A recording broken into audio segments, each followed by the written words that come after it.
अलाउद्दीन के प्रशासनिक सुधार। अलाउद्दीन की प्रशासनिक सुधार के अंतर्गत क्या क्या आता है, इसको एक बार देख लीजिए। अलाउद्दीन के प्रशासनिक सुधार, एडमिनिस्ट्रेटिव रिफॉर्म्स, बहुत ही इंपॉर्टेंट हैं प्रारंभिक परीक्षा में, आईएएस में और मेंस के लिए तो बहुत ही उपयोगी है ये। इनमें क्या क्या शामिल करते हैं? पहले हम इसमें प्रशासनिक विनियमन शामिल करते हैं,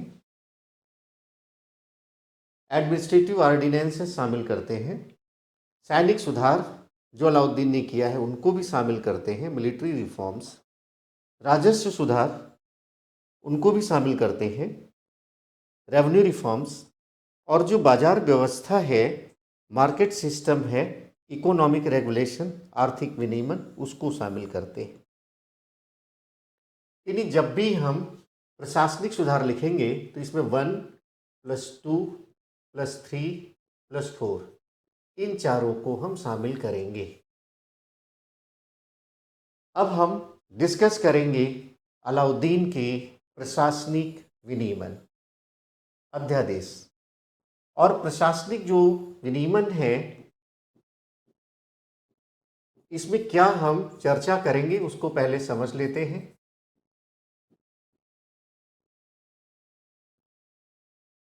सबसे पहले ये जो अध्यादेश अलाउद्दीन खिलजी ने जारी किया है, वो क्यों जारी किया है? ऐसी क्या आवश्यकता हुई कि अलाउद्दीन को प्रशासनिक अध्यादेश जारी करने हुए? दूसरा, फिर हम लोग ये चर्चा करेंगे कि जो प्रशासनिक विनियमन जारी किया है अलाउद्दीन ने, उसके कारण क्या है, क्या रीज़न है। और फिर हम लोग ये चर्चा करेंगे कि कौन कौन से अध्यादेश अलाउद्दीन खिलजी ने जारी किया है। तो इन बिंदुओं पर हम लोग बात करेंगे। यह भी बाद में हम लोग डिस्कस करेंगे, यदि एग्ज़ाम में मान लेते हैं आप आईएएस एग्ज़ाम देने गए या पीसीसी एग्ज़ाम देने गए और वहाँ मेंस में आता है अलाउद्दीन के प्रशासनिक विनियमनों की व्याख्या कीजिए या विवेचना कीजिए, कैसा भी उन्होंने पूछ लिया तो कैसे हम लिखेंगे उस पर भी हम लोग बातचीत करेंगे। सबसे पहले, क्यों प्रशासनिक विनियमन, क्यों? पहला प्रश्न। तो अलाउद्दीन खिलजी ने जब दिल्ली सल्तनत पर अपना आधिपत्य स्थापित कर लिया तो एक बहुत बड़ी समस्या का सामना वो कर रहा था, और वह समस्या थी विद्रोहों की समस्या।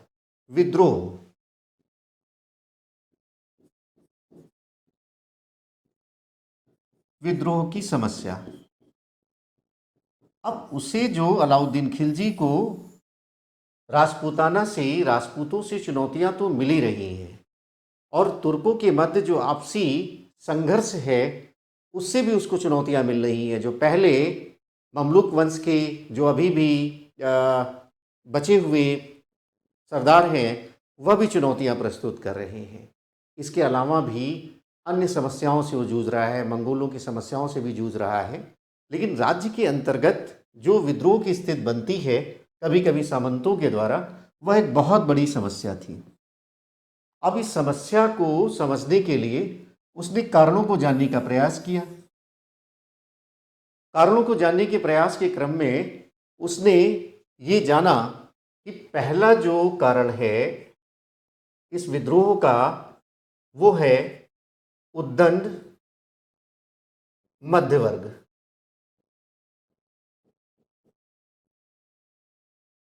उद्दंड मध्य वर्ग जो बहुत धनाढ्य है, बहुत धनी है, ये मध्य वर्ग, ये विद्रोह की समस्या का मुख्य कारण है। अब थोड़ा सा ये हम लोग समझ लेते हैं कि ये जो उद्दंड मध्य वर्ग है, बिचौलिया जिसको वर्ग आप कह सकते हैं, ये कौन लोग हैं? ये वे लोग हैं जो आम किसानों से, आम जनता से राजस्व को वसूलते हैं और राज्य के अधिकारियों को सौंपते हैं, और ये राजस्व राज्य को प्राप्त होता है।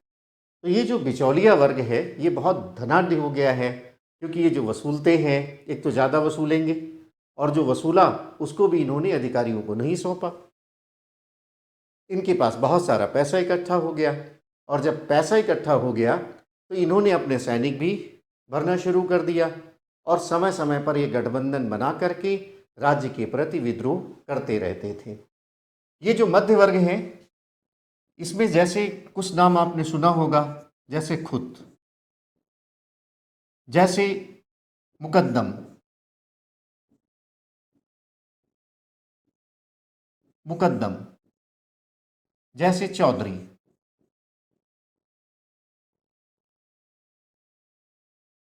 अब खुद जो है उसको विशेष अधिकार प्राप्त थे। विशेष अधिकार में सामान्य रूप से खुद को जो अधिकार होते थे वो आनुवंशिक हो जाते थे, और मुकद्दम जो है वो जो गांव का मुखिया आप कह सकते हैं, और जो परगना होता था उसका जो प्रधान होता था वो चौधरी कहलाता था। तो ये जो बिचौलिया वर्ग है ये अलाउद्दीन खिलजी के समय में बहुत ही उद्दंड हो गया। विद्रोह की समस्या का ये प्रधान कारण माना अलाउद्दीन खिलजी ने। दूसरा जो उन्होंने कारण निश्चित किया वो है ये जो सामंत हैं, बिचौलिया वर्ग है, इनके मध्य वैवाहिक संबंध, इनके मध्य वैवाहिक संबंध। जब दो धनाढ्य व्यक्ति मिले, दो सामंत आपस में मिले, तो इनकी शक्ति बढ़ जाती है, और जब शक्ति बढ़ जाती है तो अनेक अवसरों पर ये विद्रोह करने लगते थे। तो यह भी एक कारण समझा अलाउद्दीन खिलजी ने। तीसरी बात कि अलाउद्दीन खिलजी ने ये पाया कि कभी कभी इसलिए भी यह समस्या हो जाती है कि राज्य को सूचनाएं समय पर नहीं मिल पाती। यानी सुल्तान को जो सूचनाएं हैं, जो समस्याएं चल रही हैं विद्रोह के संदर्भ में, उनके संदर्भ में सूचनाएं प्राप्त नहीं हो पाती हैं। तो सूचनाओं का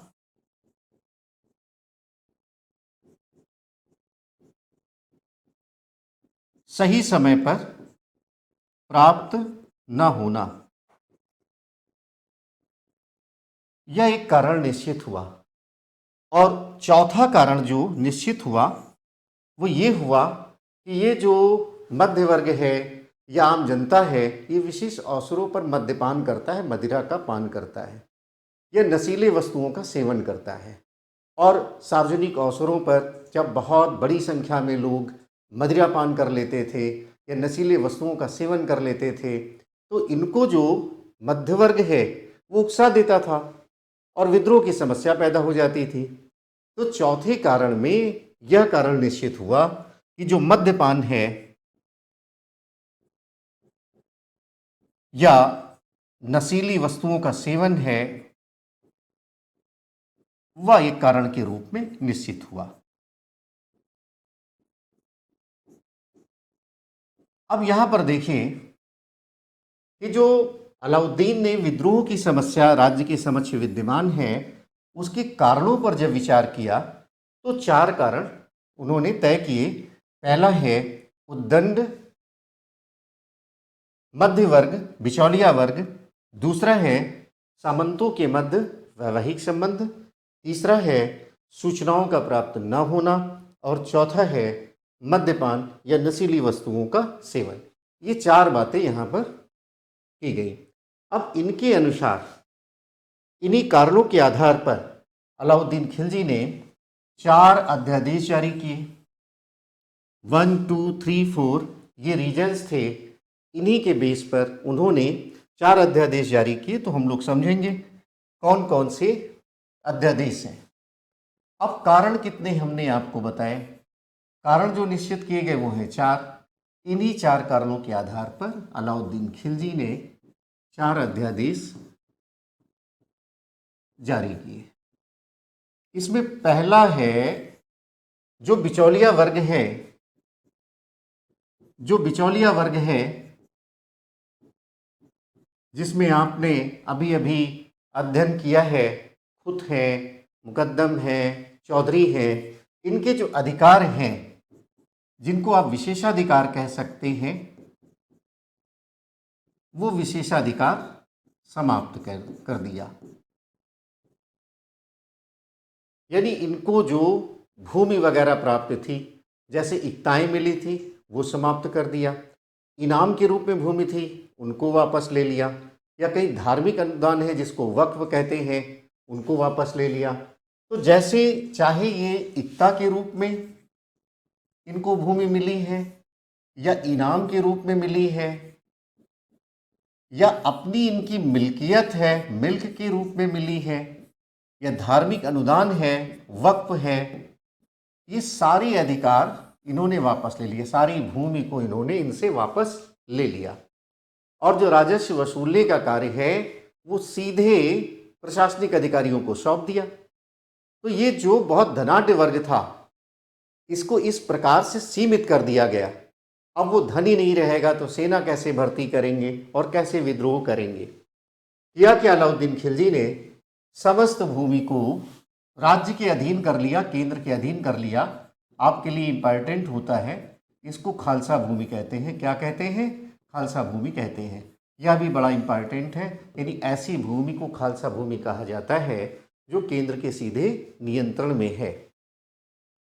दूसरा काम क्या किया अलाउद्दीन खिलजी ने? जैसे कार्लो में आपने देखा कि पहला उद्दंड मध्य वर्ग, उसको सीमित कर दिया। दूसरा जो वैवाहिक संबंध है वह भी एक कारण निश्चित किया गया था। तो वैवाहिक संबंधों पर प्रतिबंध लगा दिया। यानी यदि दो अमीर हैं, दो सामंत हैं, बिचौलिया वर्ग के दो व्यक्ति हैं, वो आपस में वैवाहिक संबंध नहीं कर सकते। इसके लिए उन्हें सुल्तान से यानी अलाउद्दीन खिलजी से अनुमति लेनी पड़ती थी। तो दूसरा ये उपाय किया अध्यादेश के तहत। तीसरे में जैसे आपने देखा कार्लो में निश्चित हुआ है था सूचनाओं का न मिलना, तो अलाउद्दीन खिलजी ने क्या किया? एक गुप्तचर विभाग बनाया।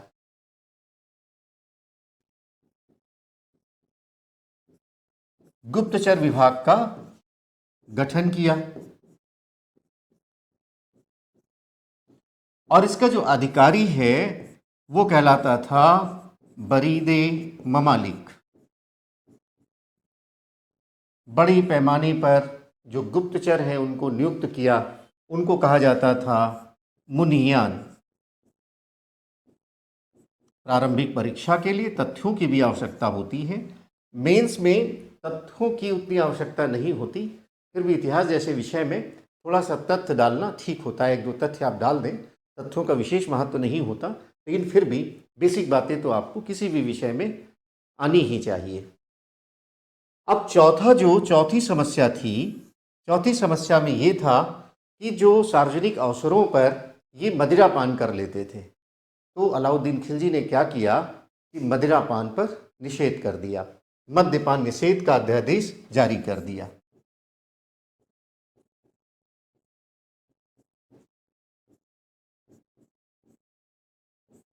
तो जब आपसे पूछा जाता है कि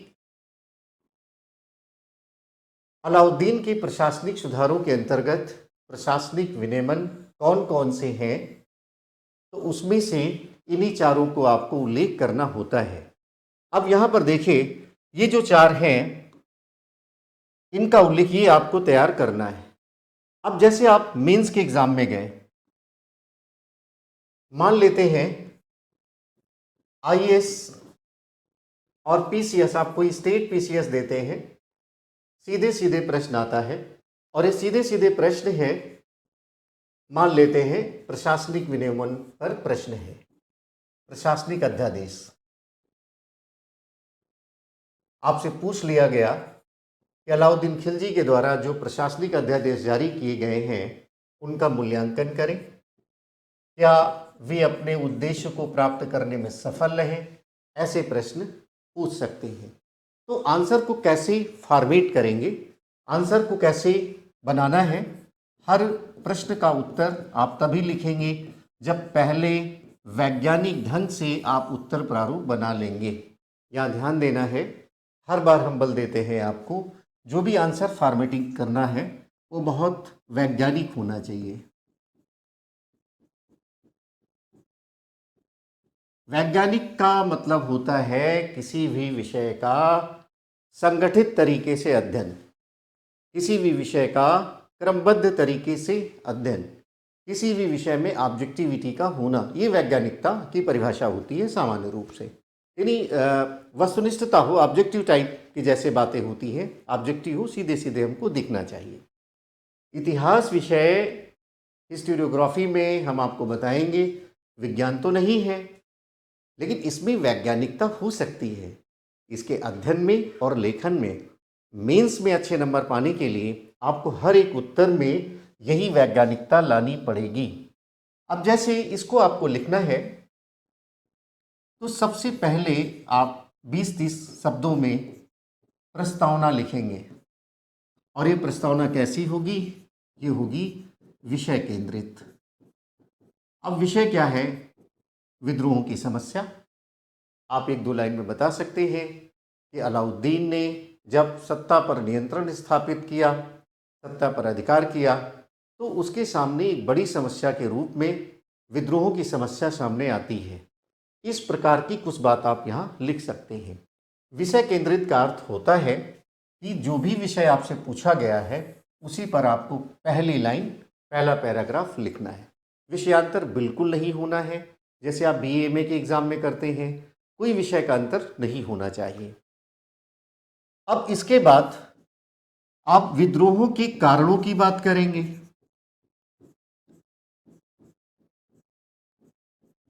ये जो विद्रोह की समस्या है, इसको चिन्हित करते हुए विद्रोह के कारण कौन कौन से हैं, और अभी अभी हमने बताया है 4 कारण हैं, इनको आप यहाँ से देख सकते हैं।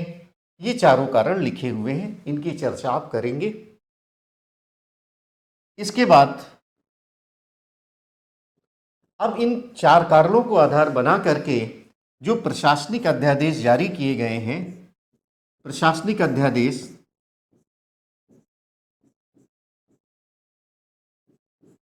ये भी 4 कौन से हैं? ये अभी हमने जैसे ये 4 अध्यादेश बताए हैं, इनको आपको यहाँ लिखना होगा। और लास्ट में आप मूल्यांकन करेंगे।